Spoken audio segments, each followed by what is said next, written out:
This reading is from Reverend Dr. Martin Luther King Jr., excerpted from Letter from the Birmingham Jail, August 1963.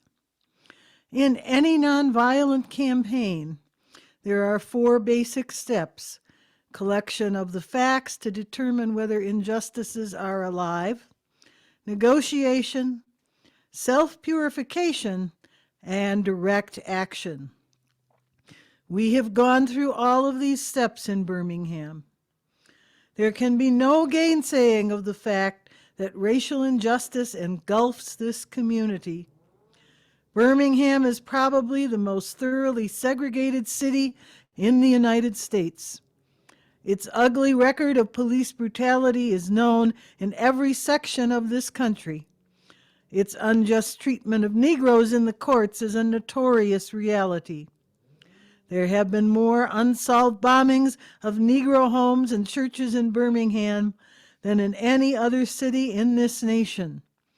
These are the hard, brutal, and unbelievable facts. On the basis of them, Negro leaders sought to negotiate with the city fathers, but the political leaders consistently refused to engage in good faith negotiation.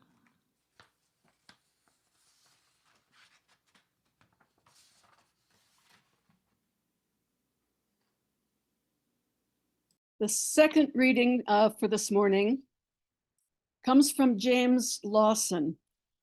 James Lawson found Dr. Martin Luther King fairly early on, and they became close friends. And James Lawson was particularly intrigued by Dr. King's insistence on nonviolence. And he also became an advocate of nonviolent action. On the sanitation workers in Memphis, Lawson said, "I happen to think you cannot have. We cannot make our democracy succeed, be effective, if you do not have working people in organized unions who can care for their economic benefits and care for their environment, who can care for the issues of justice. We cannot anticipate that the teachers and brokers of plantation capitalism are going to offer economic equality. The people have to do that. So an engaged community, engaged people. And for that to happen, we have to have millions of working people in strong organizations locally, where they can know the issues, see one another, work with one another to effect change where they live. So those who oppose that are actually wanting to see the failure of this democratic experiment of ours.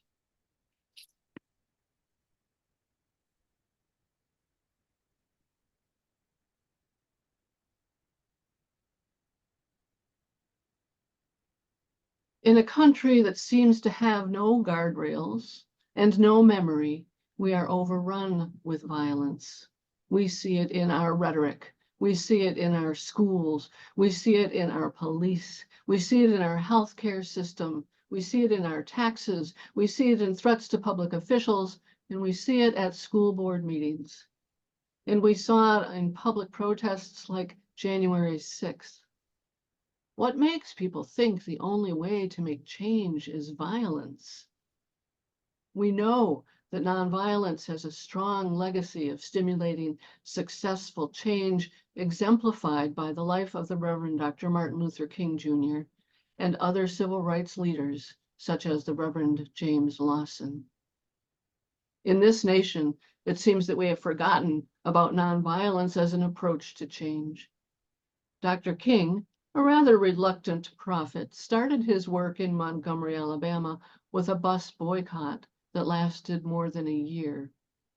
Just 25 years old, Dr. King was called as a minister to the Dexter Avenue Baptist Church, and within a year, he was pushed into service by the injustices he saw around him in the capital city there.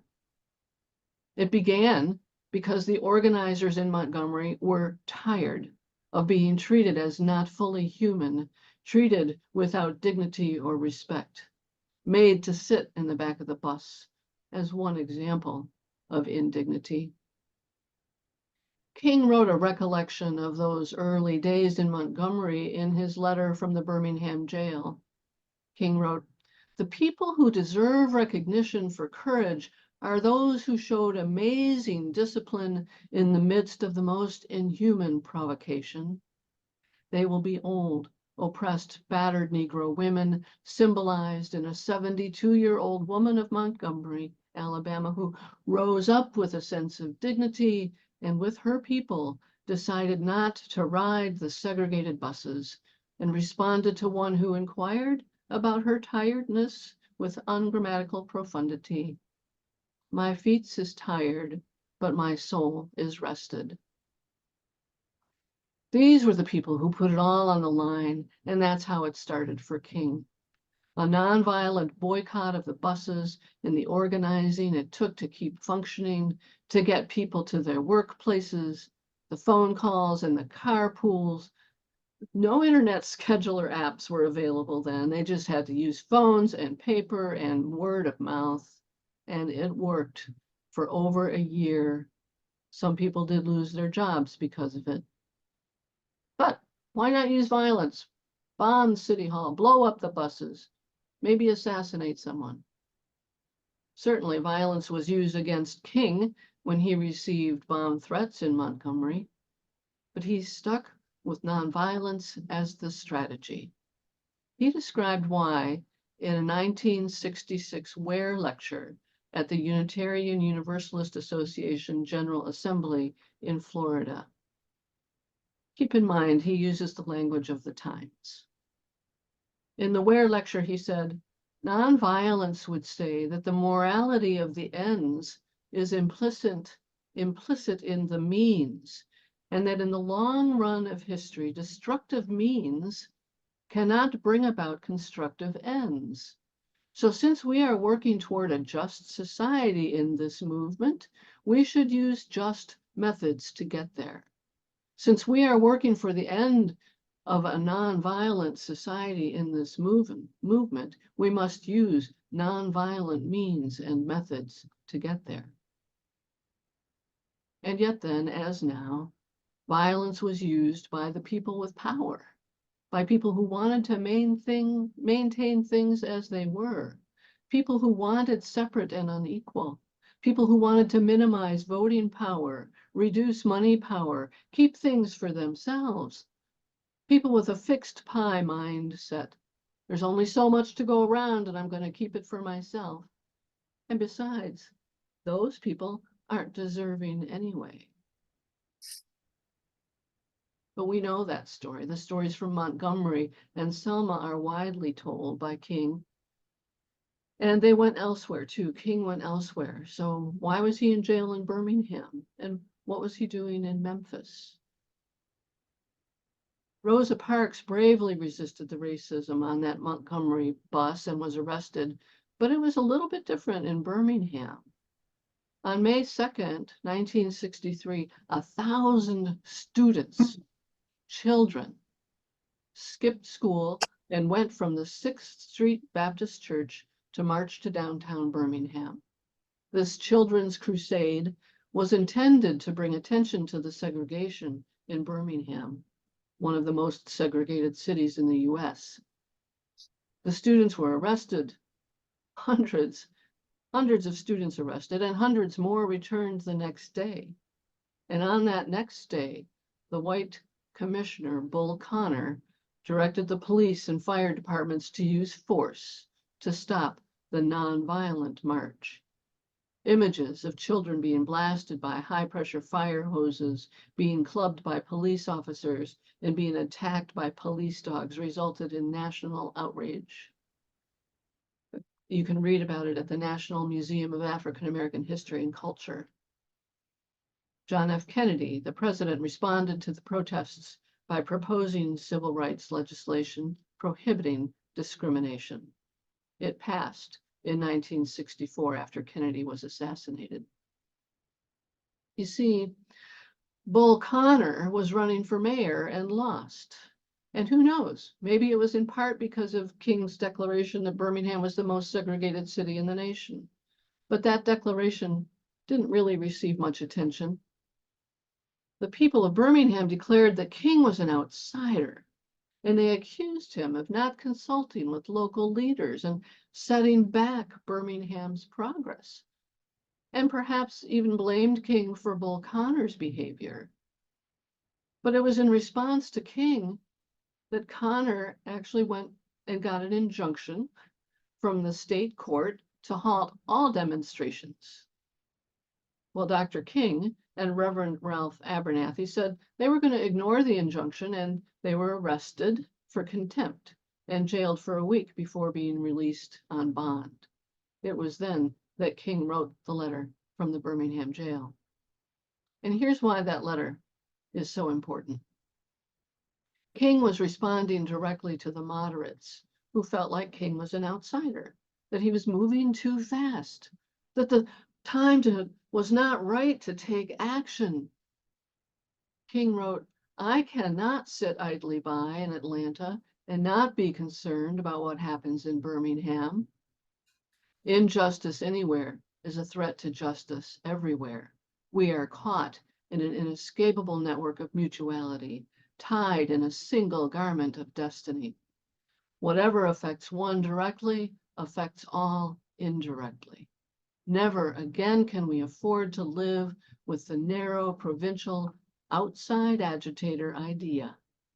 Anyone who lives inside the United States can never be considered an outsider."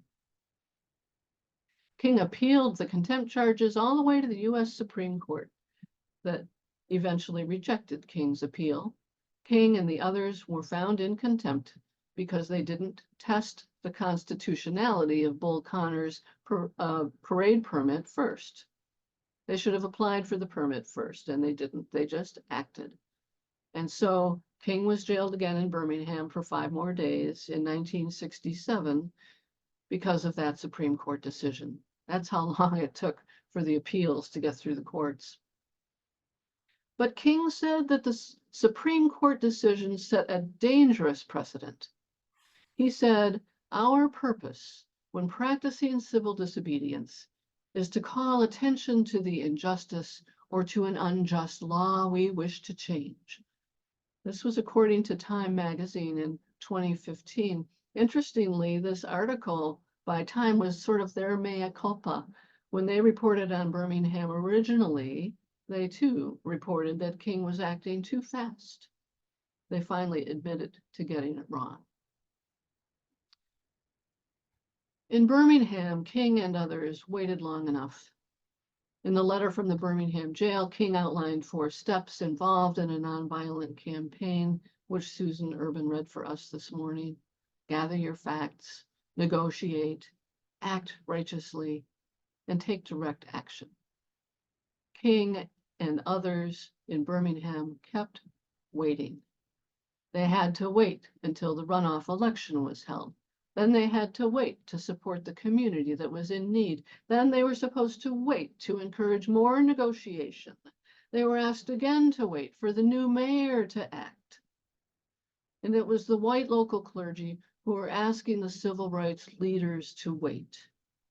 But King wrote, "We must come to see with the distinguished jurist of yesterday that justice too long delayed is justice denied. We have waited for more than 340 years for our God-given and constitutional rights. There comes a time when the cup of endurance runs over and men are no longer willing to be plunged into an abyss of injustice where they experience the bleakness of corroding despair. I hope, sirs, you can understand our legitimate and unavoidable impatience." King expected a lot from the white religious leaders and was disappointed by most of them. Through it all, King committed to nonviolence. King was able to spread ideas about nonviolent resistance thanks to a guy named James Lawson, who learned it directly from Gandhi in India. I liked the sound of Lawson right away when I started to read about him. He spent 13 months in jail for evading the draft. He was kicked out of Vanderbilt for civil disobedience. Yeah, I liked this guy. James Lawson went to Nagpur, India as a Methodist missionary, and while he was there, he studied satyagraha, nonviolent resistance developed by Mohandas Gandhi. He moved back to the US in 1956, went to college at Oberlin in Ohio. His professors introduced him to Dr. King in 1957. While King wanted Lawson to move to the South and teach nonviolent practices to the civil rights community, but Lawson moved instead to Nashville and taught nonviolence at Vanderbilt. I suppose after he was expelled, he made his way to a pastorate in Memphis in 1962 and got involved in sanitation strikes for higher wages and to help form a union there. These actions became imperatives after 2 sanitation workers were crushed to death in Memphis. Lawson invited King to come to Memphis, and King came 3 times. And of course, it was in Memphis that King was assassinated on April 4th, 1968. Lawson's voice is powerful, and I had not read much about him. But I had heard that he once said that the big lie in our country, in the US, the big lie is that some people are worth more than others. The big lie. Some people are worth more than others. I couldn't find that quote, but everything I read that he says just that. Think about what Gandhi was trying to change in India. A caste system in a nation where people were very visibly worth more or worth so little, they were completely untouchable. This caste you were born into, you couldn't change. What a way to run a society. Well, Lawson saw it in the US too. It shows up, he says, in racism, sexism, violence, and plantation capitalism. Lawson lays this out in a TEDx Crenshaw video that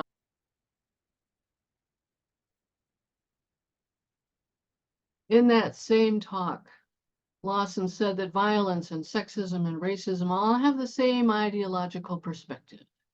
And that perspective is quite simple. Violence is premised upon the fact and the notion that some people cannot be talked to or treated with compassion and care. They can only be controlled by violence. Sexism says, of course, that women are inferior. They're not in the image of creation. Racism says that certain complexions must have been formed by some satanic entity and not by the God of gods, the God who made the heavens and the earth. They still say that in the United States, and these cannot be tackled if we do not deal with plantation capitalism. That's the kind of economy we have. For the most part, the plantation capitalism began with the expansion of Western civilization from Europe to Africa to Asia to South America. In North America, plantation capitalism does not believe the earth belongs to all the people birthed on it. Plantation capitalism believes that those who do the labor are property rather than human. You can hear it, can't you? Some people are worth more than others, and that worth is based on gender and skin color and class, and violence is how that order is maintained.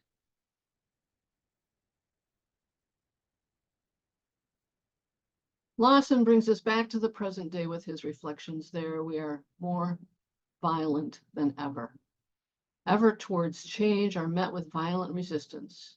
But what's inspiring to me is that in the face of threats and terror, people are still doing the right thing. Our institutions are holding the violent January 6th insurrections accountable. Threats against public officials are being addressed through the law. And I've been so inspired by those amazing poll workers in Georgia, Ruby Freeman and Shay Moss, who sued Rudy Giuliani for lying about them.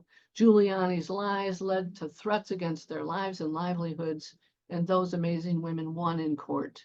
There are still guardrails. The arc of the universe is long, and it bends towards justice when all of us work on pulling it that way. Sometimes our institutions let us down, so we cannot become complacent. Voting rights continue to be at risk and laws are eroding, yet people are working hard to end gerrymandering and encourage easier voting. When the Supreme Court struck down what was left of affirmative action last summer, the ACLU said affirmative action is not dead. There are many ways colleges can continue to encourage the kind of diversity we need in our lives to eliminate the big lie, such as removing barriers like standardized testing or financial barriers, considering a holistic review of an applicant's life situation, and eliminating unfair legacy admissions. There's more. The point is, we need strong institutions, and when the institutions move in the wrong direction, we, the people, the civil disobedient, need to continue to push forward with nonviolent activism to pull that arc toward justice. And if you think you don't have the time or the energy, activism doesn't mean everyone has to march and carry signs. Oh, that's good. Loretta Coleman Brown wrote in a daily meditation I get from Richard Rohr, when people hear the word activism, many think of marches and protests in the street, yet not all participants in major human rights struggles like the civil rights movement marched. People cooked meals, babysat children, wrote and filed legal briefs, trained marchers, and became community organizers.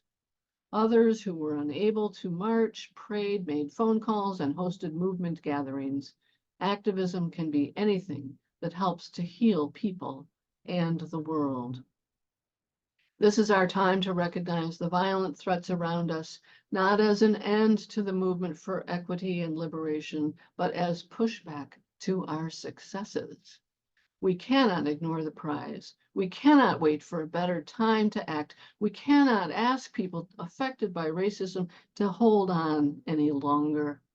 King and Lawson called to us all to be the change we want to see all the time, because we are part of this fabric of mutuality, a part of this world, and we are all endowed with unalienable rights. May it be so. May we make it so.